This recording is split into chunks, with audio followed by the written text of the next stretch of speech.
Maraming ginawang maganda yung tatay niya eh. Sa bansa eh. Mga adik inubos eh. Kaya maganda eh. Kaya Sara kami. Duterte yan. Okay, sila sir, si VP Sara Duterte. Sara Duterte ako. Bakit po sir? Maganda yung plano ni Sara eh. Hello, good afternoon. Sir, ma'am, good afternoon. Ma'am, sir, magpapakali survey po sana kami. Sa darating na election po, ma'am. Siya na sa abala. Sila po yung mga nababalita natin tatakbo pagkapangulo sa 2028. Sino po ang kanilang napupusuan at bakit? Sa apat, sino ang kanilang nagugustuhan? Sa akin si Sara na lang. Yes po, ma'am. VP Sara Duterte. Bakit po, ma'am? Kasi si Duterte yung tatay niya. Maganda naman yung pamamalakad. Tatay. So, baka naman. Yun lang. Sino ang kanilang napupusuan, sir? Sara na lang ako. VP Sara Duterte Oo. rin po. Bakit po, sir? Maganda pa mamalakad ng tatay niya. Baka na. Oo. Opo. Magandang pamamalakad. Oo. Sige po. Salamat, sir. Ito po. Sir, sila po yung mga nababalitaan natin na tatakbo sa 2028 sa mga oras na ito. Sino po ang kanilang napupusuan? VP Sara Duterte, Leni Robredo, Risa Ontiveros, John B. Crimulya, Secretary. Sa akin po si Duterte. VP Sara Duterte. Sir, bakit naman po? Siya lang kasi yung medyo mukhang matino. Ang matino. Ito po, magkano po ito?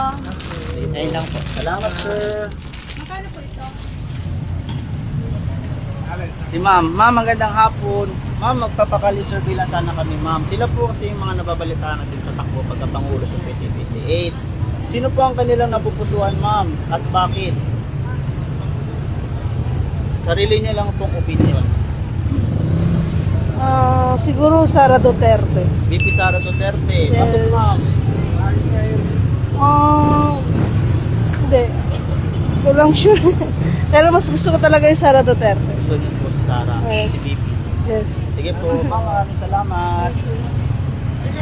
Hello, good afternoon. Ma'am, makabala saglit. Papakali survey lang sana kami, ma'am.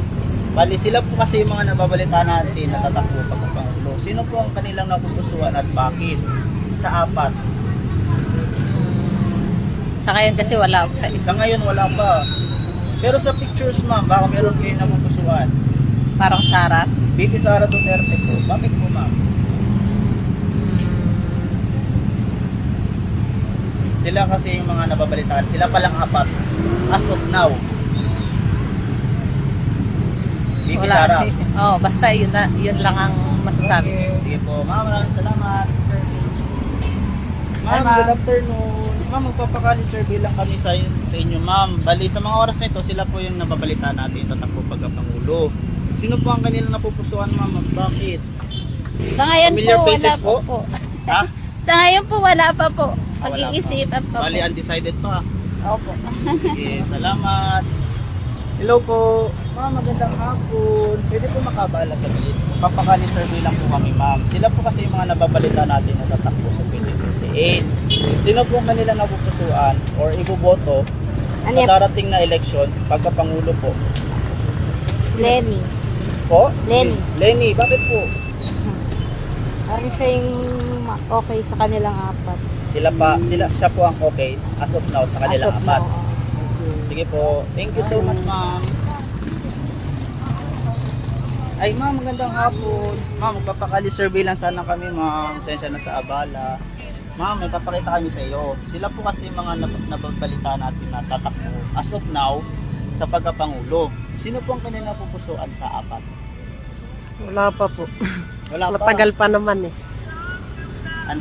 Undecided pa? Opo. Sige po. Salamat, ma'am.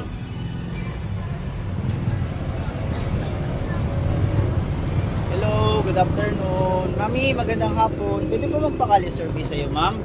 Sila po kasi yung mga nababalitaan natin na tatakbo Survey sa lang po. 2028. Sino Sara po? kami. Oh, VP Sara. Bakit, ma'am? Iya, nakikita namin yung totoong tumutulong siya. Totoo tumutulong. How about to you, sir? Magandang hapon. Sara din. VP Sara din po. Kasi maganda yung nila legacy sa Tatay. Oo. Kasi tumahimik din sa pati sa probinsya namin, tumahimik din. Ngayon kasi bumabalik na rin eh. Alam mo nang bumabalik. Tapos nakatakot ngayon. Mas nakakatakot. Yes, sir. Grabe. Sige po. Maraming salamat, Sana sir. sila manalo. Sana po. Sana si Sarah manalo sa Sana sunod. po ang manalo. Sa mga oras na ito, sila po ang as of now na gustong tumakbo pagkapangulo. Sara po. 2028 with Sara po. Bakit po ba? Hindi, nasa ano ko lang po. Sara po talaga. With Sara. Solid. Sige po. Thank you so much. Sir, kayo sir, makabala. Sara, sir. Pipi Sara ka rin. Opo. Kasi may maraming ginawa ang maganda yung tatay niya eh. Sa ano eh, bansa eh. Mga adik kinubos eh. Kaya maganda eh. Kaya Sara kami. Duterte yan. Okay. Solid Duterte. Solid, solid. Oo. Okay, salamat sir. Thank you. Hi! Ma'am, makabala. Pwede po magpakali survey? Ma'am, sila po kasi yung mga nababalita natin tatakbo pagkapangulo sa 2028. Ito po yung picture. Sino po ang kanilang napupusuan, ma'am? Sara po. Hmm? Sara. Bibi Sara Duterte. Bakit po, ma'am? Sa hanay ng ano mo, ng mga kabataan. Bakit po si Sara, ma'am?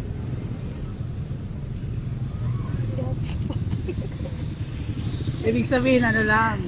Napupusuan. Opo. Okay. Si ma'am po. Sara din. Sara din daw. Bibi Sara din Sara. daw. Sige po. Salamat po sa Salamat. kanila. Tulas na to. Hello po, ma'am, magandang hapon sa kanila. Pwede po magpa-survey saglit? Carly survey po. Ma'am, kung ngayon pong panahon ng election sa 2028, sino po ang kanilang napupusukan at bakit? Sila po yung mga nababalitaan natin tatakbo sa pagkapangulo. Sino po? Parang wala pa ako napupusuan sa kanila. Ay, wala pa. Pero sa mga oras na ito, ma'am, sila palang as of now ang nababalitaan natin. Kasi mas maganda si Sara. Bibi Sara Duterte po. Bakit po? Hmm. Kasi naluklok na yung tatay niya eh. May napatunayan naman. Kaya... Mayroon ang napatunayan. napatunayan naman. Kaya mas maganda pa rin siguro talaga yung anak na lang.